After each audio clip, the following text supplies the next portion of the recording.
Provincie onderzoekt PFAS-gehalte in vis uit de Westerschelde na een reportage van Omroep Zeeland en op aandringen van statenleden. Volgens mij laat het onderzoek opnieuw zien hoe belangrijk het is dat we snel duidelijkheid krijgen over de adviezen van de landelijke instanties. Wat kan nog en wat kan niet meer, want het duurt echt veel te lang. En verder in deze Zeeland Nu. Zeeland presenteert zich aan landelijk bestuurders. En na jaren zijn Tim en Mitch echte broers geworden.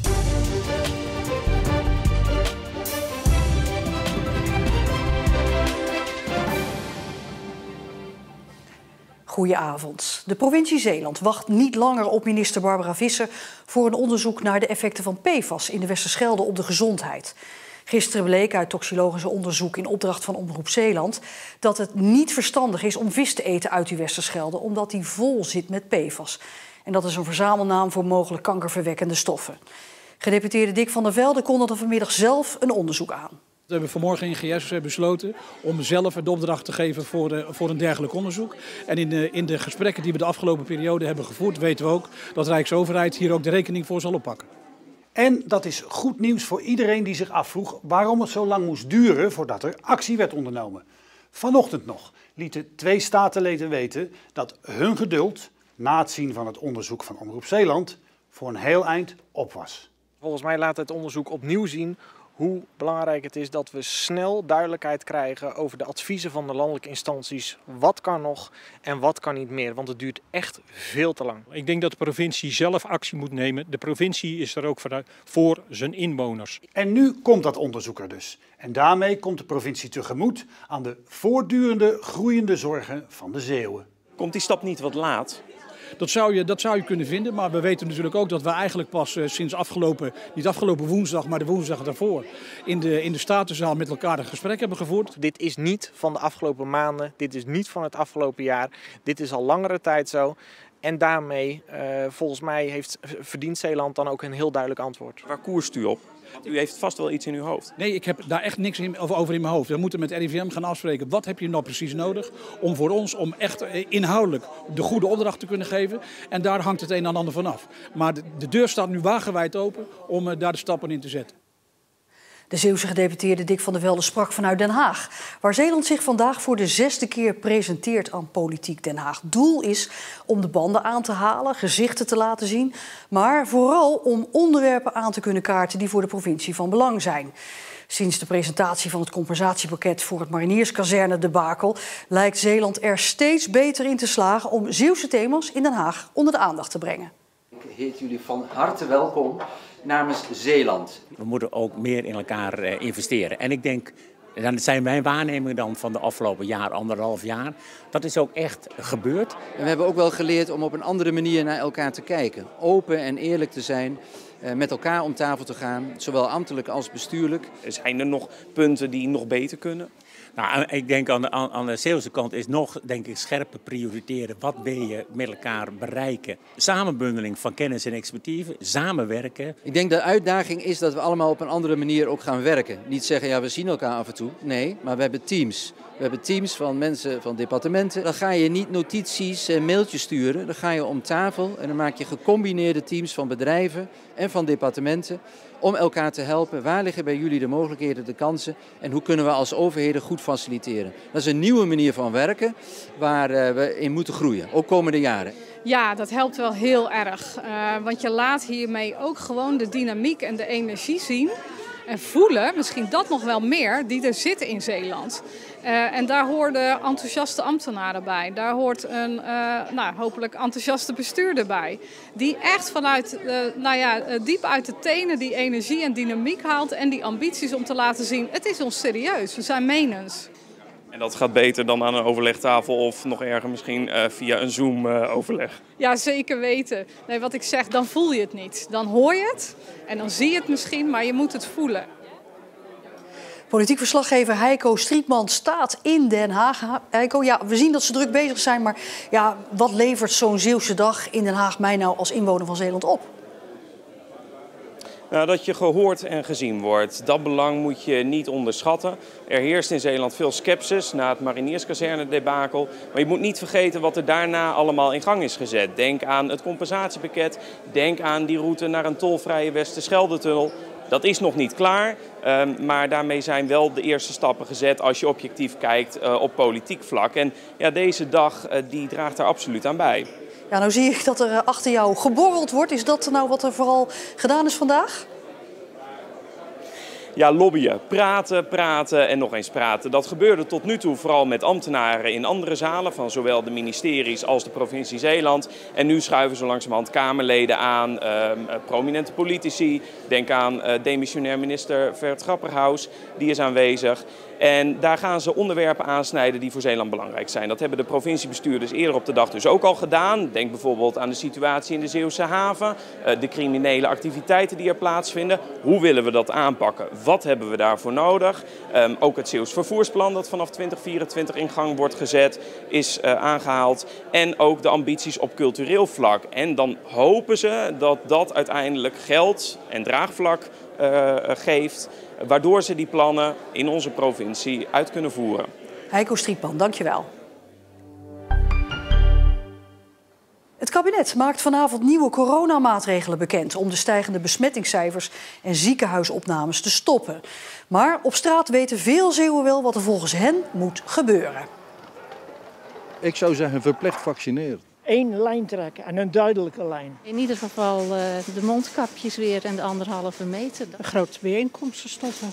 Ja, en al die voetbal en al dat gebeuren, hoe vervelend het ook is. Maar ik zit op een koor en we hebben een uitvoering straks. Dus ik wil wel graag dat het door kan gaan. Aparte regels voor ongevaccineerden ziet niemand zitten. Dat is een heel ander verhaal. Ik vind dat ontzettend moeilijk. Iedereen heeft zijn eigen verantwoording. Iedereen zou zich verplicht moeten voelen om het wel te laten doen. Maar ja, je kan ze ook niet op een eiland gaan zetten. Dat kan ook niet.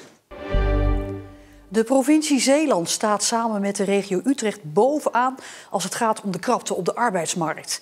Zeeland schreeuwt om personeel, vooral om restaurantkoks, monteurs, netwerkbeheerders en stucadoors, meldt uitkeringsinstantie UWV in Goes.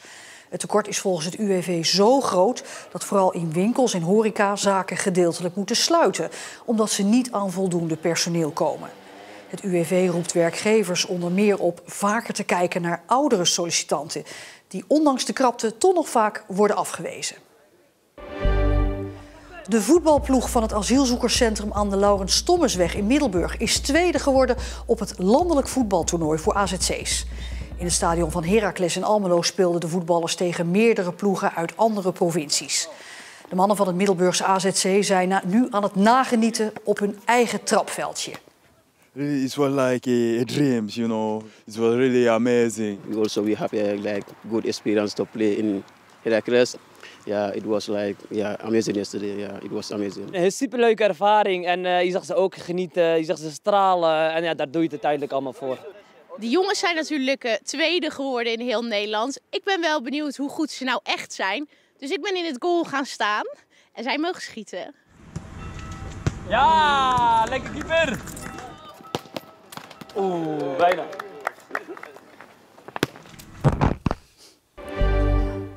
En meer voetbalnieuws, felle woorden over het vrouwenvoetbal in Zeeland. Van trainer Adrie Franke uit Veren, hier op archiefbeeld. Hij stopt per direct als trainer van het Walgense vrouwenfusieteam WVV 20. Hij is teleurgesteld, zegt hij, in de mentaliteit van de Zeeuwse voetbalsters. Zelfreflectie zou niet hun sterkste punt zijn en ze missen volgens hem elke vorm van voetbalgochme. Franke had de afgelopen 50 jaar verschillende vrouwenteams onder zijn hoede, maar gooit de handdoek dus nu in de ring. En meer over de uitspraken van Franke op onze site.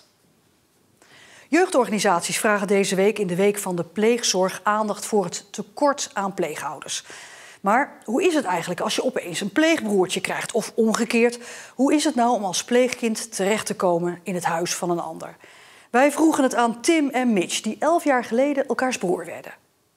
Ja, het is toch opeens een vreemd iemand die opeens in je huis is, zeg maar. Maar ja, uiteindelijk is dat wel gegroeid. Ja, dus het is niet meer gewoon een vriend, zeg maar. In het begin was het nog wel even wennen. Het ging wel gewoon allemaal heel goed. Het ging heel makkelijk eigenlijk. En we vonden het allebei leuk, denk ik. Ja, we zijn nu vele jaren verder. Hè? Hebben jullie gemeenschappelijke hobby's? Dat ligt wel vrij ver uit elkaar, denk ik. Want ik sport veel en Mitch die vindt voetballen niet zo leuk. En dat is wel een belangrijk deel in mijn leven. En voor de rest gamen we allebei wel veel. Dus dat is wel dezelfde hobby die we hebben. Dus dat komt wel overeen. Je bent in één keer bij eigenlijk iemand in huis die je nog niet goed kent. En dat was eigenlijk vrijwel vreemd, omdat je niet weet hoe iemand is. Maar raakte ik op een gegeven moment wel aan gewend toen ik hier woonde. Wat vind je leuk aan Tim? Het is het is gewoon een hele aardige jongen, laat ik het zo zeggen. En ja, we kunnen gewoon goed met elkaar omgaan. Jouw pleegouders, voor jou, wat voel je voor ze? Gewoon echt als mijn ouders. Die noem ik ook pap en mam. En ja, ik zie ze ook echt wel als zeg maar het oude figuur. Ik denk dat het heel erg ook aan de ouders en aan het kind zelf ligt. Want dat het ook belangrijk is dat de ouders, zeg maar, zodra het pleegkind is, niet alle aandacht op het pleegkind gooit en het gewoon blijft verdelen. En als we dat blijven doen, dan zie ik eigenlijk het probleem niet. En natuurlijk is het even wennen, maar dat als je een echte broertje zou hebben, is het eigenlijk precies hetzelfde. Zijn jullie een happy family? Ja, dat wel. Bij jeugdzorgorganisatie Juvent wachten momenteel 20 kinderen op een pleeggezin. Dat lijkt misschien niet zoveel, maar om een goede match te kunnen maken moet je eigenlijk uit meerdere pleeggezinnen kunnen kiezen. Als je namelijk stelt van we hebben zoveel pleeggezinnen nodig, dan heb je eigenlijk het verhaal niet over dat het te maken heeft met het verschil in criteria. Als we bijvoorbeeld een bezoekvraag binnenkrijgen, dan heeft dat allerlei wensen, behoeften van een biologische ouder en van het pleegkind zelf. Maar daar hebben we ook nog te maken met pleeggezinnen die ook een bepaalde gedachte daarbij hebben en een bepaalde behoefte. En dat matchen, dat is het lastige. Daarvoor kunnen we eigenlijk stellen dat we, als we een goede match willen creëren, dat we 5 pleeggezinnen per zoekvraag nodig hebben. Alleen maar al om zoveel als mogelijk goed te kunnen matchen. Dus daarom hebben we ervoor gekozen om meer vanuit de vraag te werken. Zoveel kinderen wachten er nu op een plek. De week van de pleegzorg start morgen. Het thema is #GroenLicht. Ja, om dus spreekwoordelijk groen licht te geven aan een pleegkind. Enkele gemeenten zetten ook gebouwen in het groene licht om aan te geven dat ze de wervingsactie ondersteunen. Een regenachtige dag met een gemiddelde temperatuur rond de 10-11 graden. Maar tussen de buien door waren er opklaringen, soms met een zonnetje. En ook morgen zien we dit weer, maar vanaf donderdag wordt het toch echt duidelijk beter.